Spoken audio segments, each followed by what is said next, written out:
Fala comigo, tudo bem? Estamos aqui em mais um episódio do RPCast, nessa série especial que nós estamos aqui na Bethesda, estamos na sala, no gabinete aqui do Walter.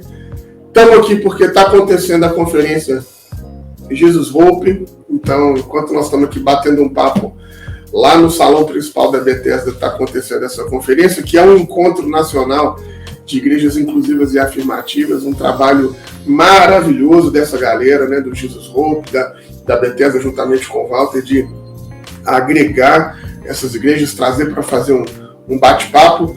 É o primeiro encontro, um evento assim, único, marcante, e a gente está aqui entrevistando gente que a gente gosta, gente que a gente admira, gente que é importante nesse nosso cenário, homens e mulheres, ou qualquer gênero que se identifique de Deus, que está aqui fazendo um trabalho para anunciar o reino de Deus. O reino de Deus é o reino de amigo. Essa frase é clichê, mas eu adoro, tenho que dizer sempre. Estou sempre com ela, minha companheira, camarada, Pamela. Salve, galera, sempre muito bom estar aqui. Eu tô super eufórica porque a representatividade feminina desse evento está maravilhosa. A gente está aqui com ela, a pastora Carla, e eu tô meio apreensiva porque a gata é jornalista. Eu falei, meu Deus, agora você é hoster dela. Esse é só um detalhe.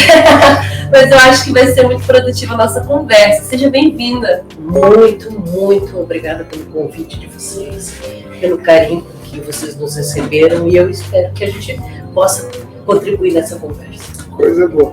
A pastora Carla também é jornalista, trabalha com marketing, mas também tem essa atividade pastoral, né? Apesar dessa carinha de novinha, não é de hoje que você está nesse ambiente, né? Então fala pra gente um pouquinho da sua trajetória, dessa sua caminhada, porque falando de igrejas inclusivas, de igrejas afirmativas, dá para afirmar sem dúvida que você está aí abrindo o caminho, assim, é quase que uma das pioneiras desse espaço, né? Então, a minha história, ela começa desde a maternidade, porque eu sempre digo que eu não nasci na maternidade, eu já nasci na Assembleia de Deus, né? Eu já fui lá, então a minha avó é dirigente de ensino de oração, vim de uma família evangélica, de pastores, presbíteros, diáconos. Eu cresci nesse meio e comecei a pregar desde novinha, porque eu fui projetada para ser uma missionária, para ser uma pastora, para ser mulher de pastor. Então sempre teve essa questão, mas a palavra de Deus mesmo, essa vocação, sempre gostei de estar com o microfone na mão, eu não sabia nem ler, mas eu dizia para minha avó, pega um versículo, lê para mim que eu vou pregar sobre. Então essa é a minha história, eu nasci nesse meio. E aí depois me distanciei, porque me descobri diferente, me descobri uma mulher homossexual que gostava de outra mulher, enfim. E aí eu tive que me ausentar, fiquei em um período de silêncio, né? Mas a igreja nunca saiu de mim, sou uma pessoa igrejeira, amo a igreja, amo estar na casa de Deus.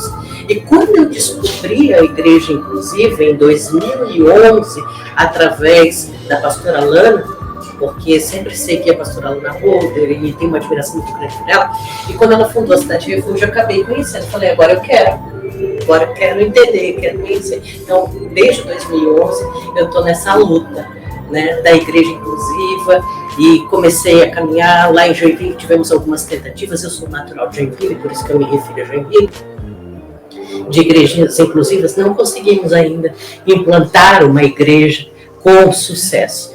E essa é uma grande dor que eu vou dividir com vocês. Gostaria muito de ter uma igreja, de ser pastora de uma igreja. Não sou pastora de uma igreja porque nós decidimos ajudar as igrejas que já existem.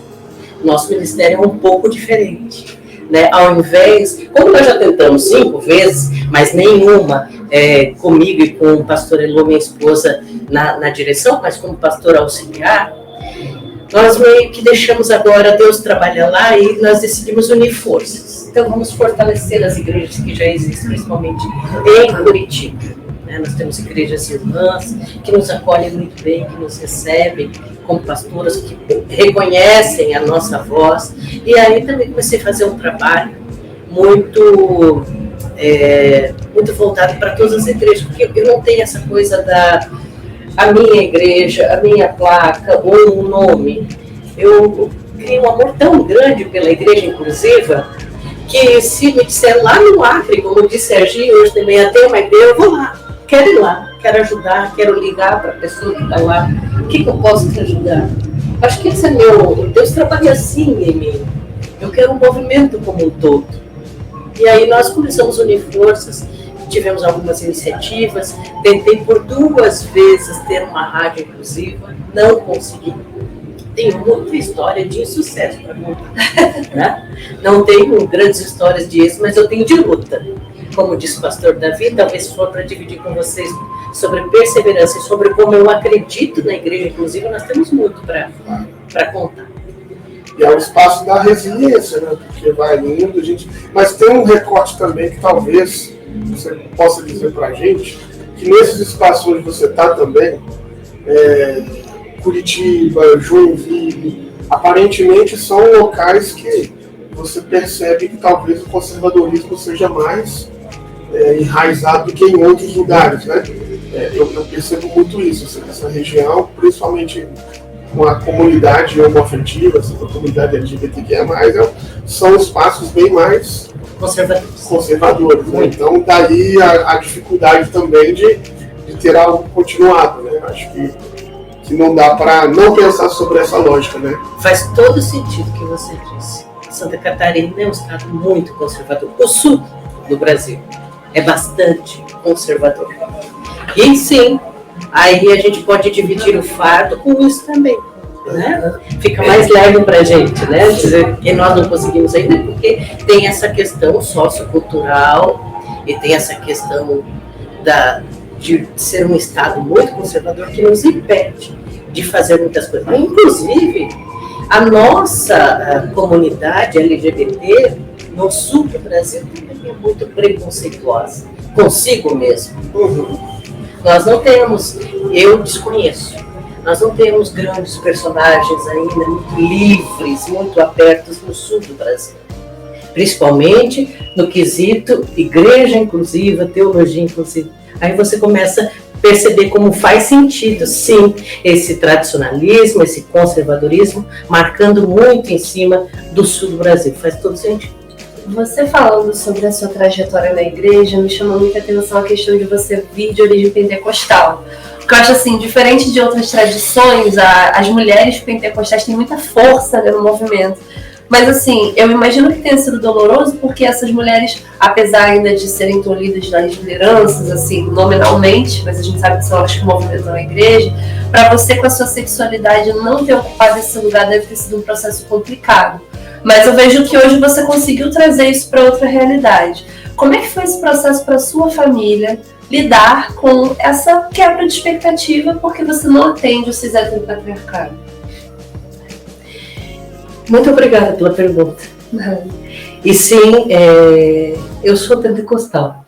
Eu não gosto muito de rótulos, porque o movimento pentecostal, principalmente para nós que saímos de lá e hoje estamos na igreja inclusiva, parece que é muito oba-oba e muita coisa.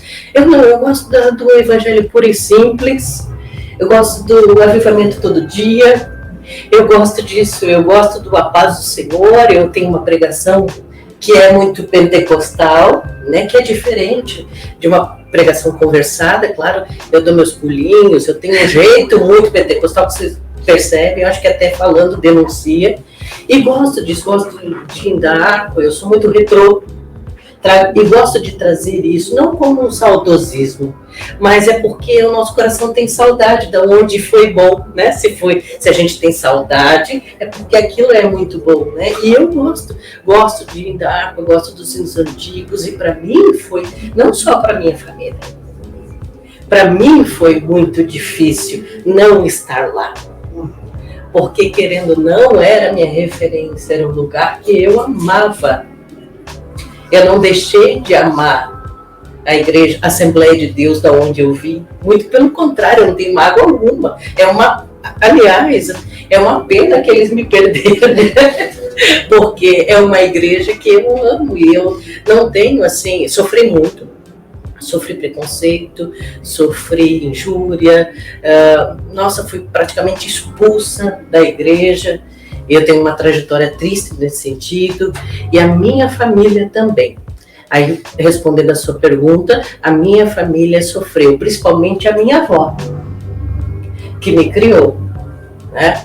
Eu convivi, a minha avó orava todos os dias comigo, nós lemos a Bíblia várias vezes juntas, e a minha avó tinha aquela coisa de você precisa ser um exemplo. As pessoas olham para você, cara. A minha avó profetizava muito sobre mim. Olha, não fique conversando muito aí na porta da igreja, porque isso é feio. Você precisa chegar e dobrar o joelho. Eu ainda trago essas coisinhas de lá, sabe? As pessoas precisam te ver orando. A minha avó sempre dizia, se um líder senta, a igreja deita.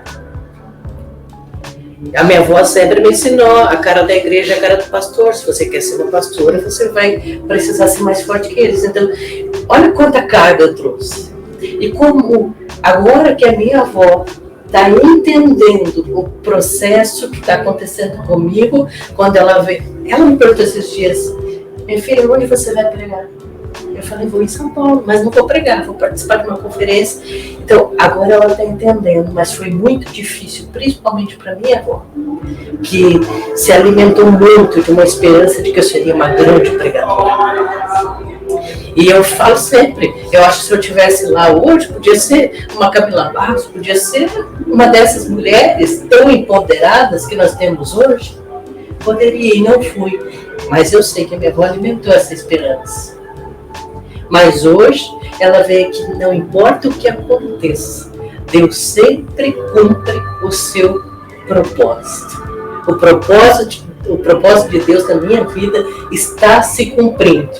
Embora às vezes ela não entenda, mas agora ela começou a aceitar que Deus é fiel e que não é o homem que me chamou. Hoje ela vê isso com muita clareza, porque quando ela achou que eu não ia nunca mais pregar, ela vê como a nossa vida tem movimento, como o Senhor tem feito coisas maravilhosas, como o Senhor tem nos usado. Então, é sobre isso. E eu fico muito feliz. Eu falo da minha avó porque a minha avó tem uma importância muito grande na minha vida. E hoje, eu vou dizer para vocês, eu sou feliz porque eu sei que ela pode descansar, porque ela viu Deus cumprir aquilo que Deus falou com ela quando eu nasci. Quando a minha mãe estava grávida, Deus falou com ela, sem ela saber que a minha mãe estava grávida, que Deus daria para ela uma neta que faria diferença. E ela guarda isso com ela até hoje, ela conta para todo mundo. E hoje ela está entendendo que diferença, que diferente e que diferença eu ia fazer. Que coisa linda. Que bonito esse testemunho. Você, nessa lógica de dizer sobre essa comunidade, a gente vai percebendo também como o mundo vai mudando e esse conceito de comunidade também ele vai mudando. Porque nas suas redes, no seu trabalho, na maneira como você projeta, os vídeos que você faz, os devocionais que você apresenta, eu imagino, né, que nesse espaço da internet também hajam ali pessoas que estejam ali desfrutando disso que você está fazendo e que talvez tenham uma noção de comunidade, de pertencimento, de uma proximidade, né, de uma intimidade com esse conteúdo que você faz, né? Então, a minha questão é, você vem desse espaço, né, da Assembleia, dessa igreja física, dessa igreja local, porém hoje a igreja transcende a isso, né? Tem essa igreja também, vamos pensar assim, online, né? E que talvez seja um caminho até mais fácil de chegar, né? Alguém talvez assim, num sofrimento, num desespero, que não saiba como lidar, de repente presencialmente ela vai demorar anos para te encontrar, mas às vezes um vídeo seu, uma devocional, só cai no colo dela ali. Como é que é lidar com essa comunidade também, online, da internet, que é um pastoreio diferente, né? Mas não deixa de ser um pastoreio, né? Eu tenho que pedir perdão para as pessoas que me seguem, porque eu sou muito relapsa. Eu ainda não... Casa de Ferreira, espeto de pau. Apesar de ser jornalista, eu tenho uma dificuldade muito grande com a constância das redes sociais, com a cobrança das redes sociais.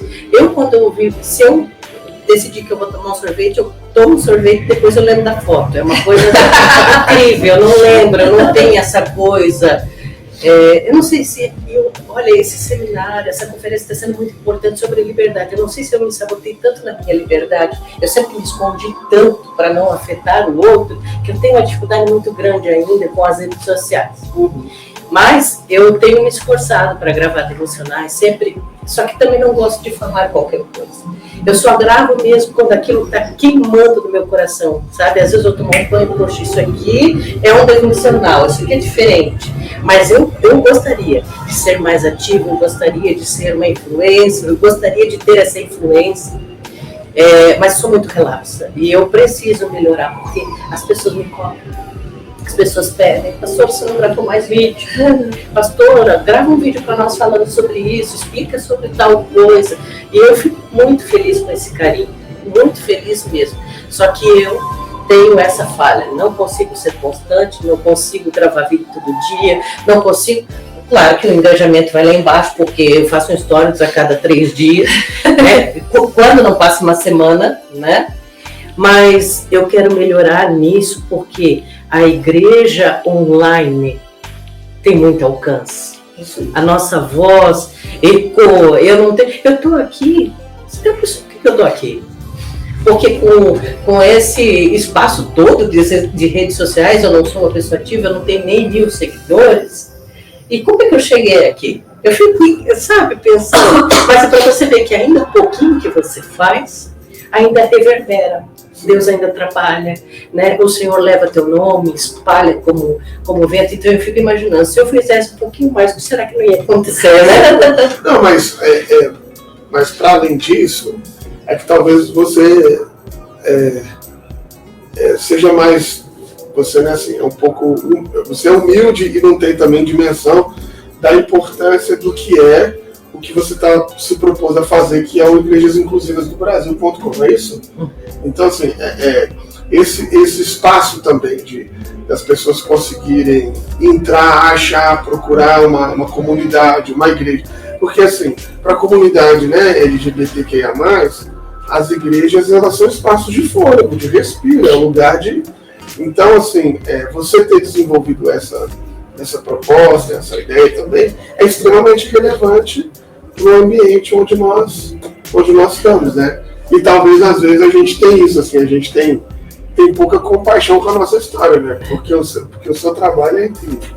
E aí, poderia ser até legal de você falar um pouco mais pra gente da ideia desse portal, de como é que ele se estruturou, como que você pensou, como é que ele funciona. Eu quero só voltar na tua pergunta anterior, para dizer o seguinte, e isso eu vou dizer aqui, e principalmente para as pessoas que vão ouvir, que vão ver essa entrevista. Você falou sobre a igreja online, sobre o alcance, como é importante. E eu vou te falar uma coisa, que eu sempre, quando eu não tinha oportunidade, aliás, quando eu não tenho oportunidade, eu crio. E eu fui cerceada no meu direito de fala dentro da igreja, inclusive dentro da igreja inclusiva. Por muito tempo eu fui silenciada. Eu nem sempre fui bem vista, ou nem sempre eu fui vista como uma pessoa que tinha algo para falar ou para oferecer. E eu me deixava... Mas hoje não, hoje eu crio oportunidades. A internet é uma grande oportunidade. Se eu não tiver espaço para falar no púlpito, no microfone, mas eu vou falar ali, eu vou criar um púlpito, alguém vai escutar, né? E eu estou dizendo isso para as pessoas que estão silenciadas hoje. Usem o que você tiver na mão. Se é aquilo que você tem para pregar o evangelho, faça. E o pouquinho que você faz, reverbera. Tem, assim, um alcance magnífico. E aí, respondendo sobre o portal Igrejas Inclusivas no Brasil.com.br, vem desse desejo, porque eu quero que todas as pessoas encontrem uma igreja. Não a minha, necessariamente. Mas, assim, ó, que se você estiver lá em Manaus, se você, onde tem uma igreja, eu quero que você acesse lá o portal e você saiba onde você vai encontrar quem é o pastor daquela igreja, né, quantos anos aquela igreja tem em atividade. Então, é sobre isso. Onde tiver uma pessoa, eu quero que ela tenha acesso, que ela saiba onde tem uma igreja mais perto, sabe? Porque a gente ainda não sabe. E como esse trabalho faz com que eu fale com muitos pastores do Brasil inteiro, porque eu gosto muito de conhecer onde tem uma portinha aberta, uma célula online, eu quero lá saber o que está acontecendo lá. Então, isso faz com que os pastores me procurem muito para dizer, pastor, você sabe que tem uma igreja lá onde o vento faz a curva? Porque pergunta, assim, dos lugares mais improváveis. Você sabe se lá no interior de Goiás, mas no interior mesmo, lá em Boa Vista de Roraima tem uma igreja. Eu gostaria de saber. É esse o meu trabalho. Eu quero saber aonde tem. E aí, inclusive, se você é pastor de algum lugar que eu não sabe, você me contata, que eu já quero anotar. Eu quero saber, sim, porque isso faz parte da nossa história. As pessoas precisam conhecer as igrejas inclusivas. Chega da gente financiar. Alguém falou ontem, né? Pastor Hertz, né? Eu acho que falou sobre financiar as igrejas que nos oprimem. A gente não precisa disso. A gente precisa reunir as pessoas num lugar que elas amem, que as amem e que elas possam ser livres de verdade. Então, o projeto Igrejas Inclusivas no Brasil.com.br é um portal de cadastro, onde você vai lá, cadastra a sua igreja e automaticamente esse cadastro fica disponível, não precisa ninguém aprovar, se coloca o nome da igreja, o pastor, não precisa ser nem o pastor para cadastrar. Se você sabe alguma informação daquela igreja, ela já é válida, já ajuda alguém. Né? Alguém vai precisar. E isso também vai se tornar num mapeamento que eu tenho muito desejo de fazer, que é depois que eu tiver um número suficiente, que eu achar, poxa, agora nós temos todos os estados, pelo menos uma igreja em cada estado, que é o que eu gostaria, é de fazer, então, um livro, lançar um e-book sobre os números que nós temos, né? E aí, claro, a plataforma, a gente, graças a Deus, pensou em tudo, todo dado vai ser muito bem-vindo, porque lá na plataforma nós temos um ano de fundação, então no mapeamento lá no e-book vai ter igrejas com mais de 10 anos, igrejas com 2, 3 anos, igrejas recém-abertas. Eu quero dividir por categoria, porque eu acho que vai ficar muito mais fácil, né? A gente conhecer quem nós somos, a nossa história, saber um pouquinho da nossa vertente, que é a igreja inclusiva. Maravilhoso você falar essas coisas, porque assim, eu lembro quando eu tive crise dentro do ambiente fundamentalista, e eu queria sair, mas não sabia o caminho. E o desespero que foi, assim, tentar achar essas informações, porque a nossa comunidade ela é tão violentada o tempo todo, que existe um cuidado, né? As pessoas elas vão se cuidando para se defender, para não receber ataque, então é mais difícil, parece no início assim uma seita. Agora a gente está podendo fazer uma conferência nacional, né? E aí ouvir isso de você, que vem de uma tradição que a gente sabe, igrejas pentecostais, até reformadas, tem esse culto ao personalismo, ao pastor, e você se colocando à disposição, sem querer colocar seu nome na frente, é uma coisa muito linda mesmo. E eu queria que você contasse um pouco pra gente como é que foi esse processo de você tomar posse do seu ministério, já casada. Como é que foi conversar com Deus sobre isso, entender seu lugar em Deus, entender que você não precisava se sacrificar, porque eu sei como é que é o rolê pentecostal. Sem peleja não tem vitória. Então é tudo sobre você tá ali, pelejando, não sei o quê, e de repente você se coloca nessa teologia e fala, Deus, eis-me aqui, envia-me assim, desse jeito que eu sou. Eu queria que você contasse um pouco dessa experiência.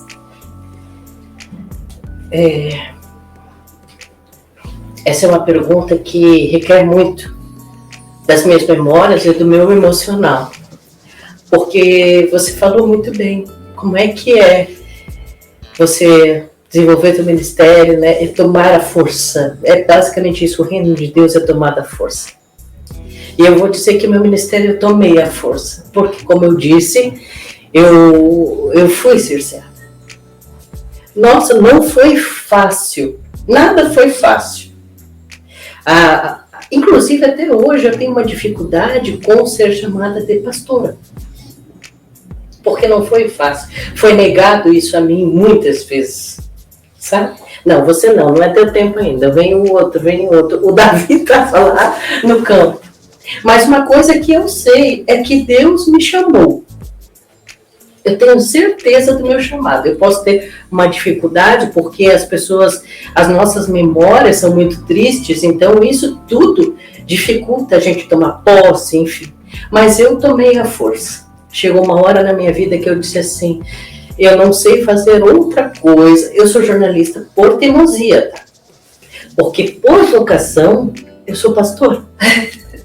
Porque aquela menina que eu contei para vocês, que desde pequenininha estava com o desodorante na mão, pregando a palavra, aquilo lá, eu não era jornalista, eu era uma grande pregadora ali, eu estava lá. Então, qual que é o meu chamado? Uma pessoa que até hoje, eu falei, eu só sei viver para Cristo. Eu não sou uma pessoa baladeira, nunca fui. Não gosto do tudo. Tenho uma dificuldade muito grande com isso. Eu não sei ser outra coisa, a não sei viver para a igreja, para Cristo. A igreja é um ambiente que eu me sinto, que me pertence. Aqui eu estou em paz. Eu acho que a família da gente é a nossa primeira testemunha. Se vocês conversarem com a minha avó, conversarem com a minha mãe, elas vão confirmar a mesma história.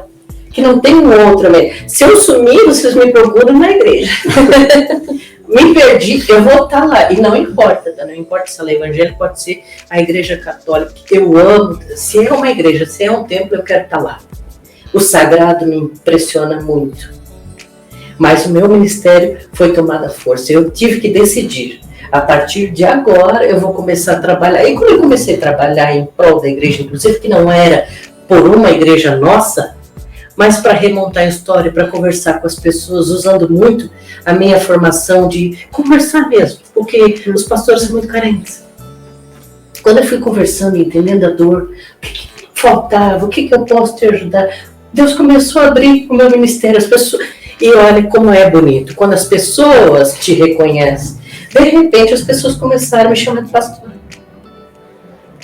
E eu não vou esquecer um dia que um grupo lá de São Paulo, de São José do Rio Preto, me ligou no meu aniversário, que eu não sabia que eu tinha essa importância. Parabéns, eu nem conhecia. Me fizeram uma chamada de vídeo. Pastora, parabéns. Eu falei, opa! Quando as ovelhas te reconhecem, aí você diz, amém, então agora é a hora. Que eu acho que é o mais bonito ainda do que alguém chegar para você e te consagrar, isso tem uma importância, mas é tão bonito quando as pessoas começam a olhar para você e dizer, você é pastora da minha vida, eu reconheço o seu trabalho. Né? Então é sobre isso, comecei a trabalhar na igreja inclusive, eu comecei a me dedicar às pessoas, não por uma placa. Fui fazendo, fui conversando com as pessoas, fui mediando, fui ajudando as igrejas. Nós nos colocamos à disposição de ajudar as igrejas mesmo, seja pregando, seja ensinando. Né? Me dediquei bastante para conhecer a história da igreja inclusiva no Brasil, sobre teologia inclusiva, é um tema que me debruça ainda hoje. Então, assim, fui ensinando, onde me chamam, a gente vai. E não ficou só lá no sul, a gente já viajou bastante. E nós temos um desejo, que é conhecer todas as igrejas inclusivas. Onde tiver um povo que se diz inclusivo, eu quero conhecer. Coisa boa. Cara, eu quero te agradecer por esse papo, bater esse papo com a gente, abrir aí um pouco a sua intimidade para a gente conhecer também. E agradecer a Deus pela sua vida, pelo seu trabalho, que é fundamental para a gente ter pessoas apaixonadas com o reino de Deus, colocando o corpo, porque religião é corpo, né? Colocando o corpo para ampliar esse reino de Deus. Obrigado aí mais uma vez. Verdade, bom privilégio. Eu quase aqui chorei, vocês sabem, eu sou chorona, quase todos os episódios eu vou dar um sniff, mas esse testemunho foi lindo demais. Te agradeço muito pela coragem, pelo cuidado mesmo, fazer esse levantamento para a galera que está chegando ser acolhida. Isso é fundamental. Obrigada. Eu quero agradecer vocês por esse momento tão importante. É muito importante isso aqui para mim, né? Porque isso é um afago no nosso coração, às vezes tão esquecido, tão machucado. Muito obrigada por essa conversa. Eu também senti Deus aqui de uma forma maravilhosa.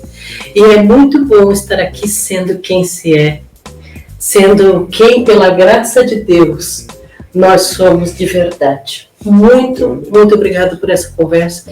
E eu quero só encerrar dizendo o seguinte que eu deixei passar, mas é que daí depois eu vou pensando, poxa, podia ter falado aquilo, podia ter falado aquilo outro, que é sobre isso, sobre essa pergunta que você me fez. Para quem estiver nos acompanhando, se ninguém valoriza o teu chamado, valorize você. Eu tomei posse de um versículo de Paulo que ele diz, se eu não sou apóstolo para os outros, que eu seja pelo menos para vocês. E Paulo também diz, olha, ninguém me chamou para ser apóstolo.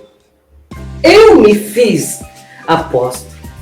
Então eu quero encorajar as pessoas. Não estou dizendo que a partir de amanhã, então todo mundo que se sente pastor deve ser pastor, porque eu acho que pastor é uma construção, né? A gente tem que ter consciência do que a gente está fazendo, porque trabalhar com a vida do outro é muito sério, mas a gente deve trabalhar. Ser pastor é trabalho. Então, se você tem essa vocação, crie você seu espaço e comece a trabalhar. Porque quando você começa a trabalhar para o outro, sem pensar que você é, quando você vê, Deus mesmo já te diz. As pessoas olham para você e falam, aquele ali é um pastor. E esse é o melhor reconhecimento que existe. Incrível, incrível. Gente, finalizando mais esse episódio, um beijo para vocês, até a próxima.